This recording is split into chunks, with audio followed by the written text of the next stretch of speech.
Kim Jong উনের একক শাসন ব্যবস্থায় উত্তর কোরিয়ার প্রতিটি নাগরিক, প্রতিটি প্রতিষ্ঠান, এমনকি প্রতিটি প্রাণী ও গাছের পাতা পর্যন্ত যেন তার হুকুমের অধীনে রয়েছে।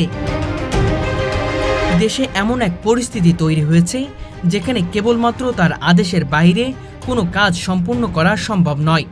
সরকার, সামরিক বাহিনী, শিক্ষা প্রতিষ্ঠান, আর্থিক ব্যবস্থা, এমনকি সাধারণ মানুষের দৈনন্দিন জীবন সবই তার একক ইচ্ছার সঙ্গেই সঙ্গতিপূর্ণ।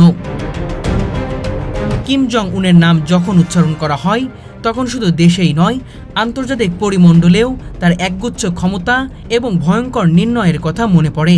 দেশটির জনগণ কেবল আনুগত্যের আদেশে বাধ্য নয়, বরং একটি ভয়ঙ্কর নজরদারির তলে তাদের জীবন প্রতিনিয়ত কিম জং উনের চোখে বিশ্বের সামনে অতি সুশৃঙ্খল এবং নিখুঁত প্রদর্শনের অংশ হিসেবে পরিচালিত হয়।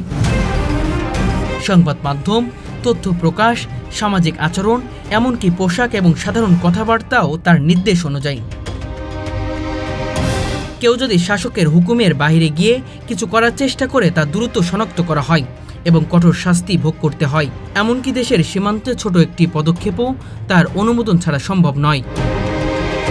কিম জং উনের শাসন ব্যবস্থায় ব্যক্তিগত স্বাধীনতা প্রায় শূন্যে নেমে এসেছে। মানুষের প্রতিটি আন্দোলন, প্রতিটি চিন্তা, এমনকি ছোট ছোট সামাজিক অভ্যাসও তার নিয়ন্ত্রণের আওতায়। শিক্ষা থেকে শুরু করে সামরিক প্রশিক্ষণ, স্বাস্থ্যসেবা থেকে কৃষিকাজ, সবকিছু তার নির্দেশনার প্রতিফলন। কিম জং উনের এই একগুচ্ছ ক্ষমতা কেবল দেশের অভ্যন্তরীণ নিয়ন্ত্রণে সীমাবদ্ধ নয়, আন্তর্জাতিক কূটনীতিতেও তার প্রভাব দেখায়। বিদেশি সম্পর্ক, সামরিক পদক্ষেপ, খাদ্য ও সরবরাহ নীতি সবই তার একক নির্দেশনার আলোকেই পরিচালিত হয়। তার হুকুম ছাড়া দেশটিতে এমন এক স্থিতি তৈরি হয়েছে যেখানে একটি গাছের পাতা পর্যন্ত নড়তে পারে না, এবং এই একক ব্যবস্থার মাধ্যমে উত্তর কোরিয়া বিশ্বের সবচেয়ে কঠোর ও নাটকীয় এক শাসন ব্যবস্থার উদাহরণ হয়ে দাঁড়িয়েছে।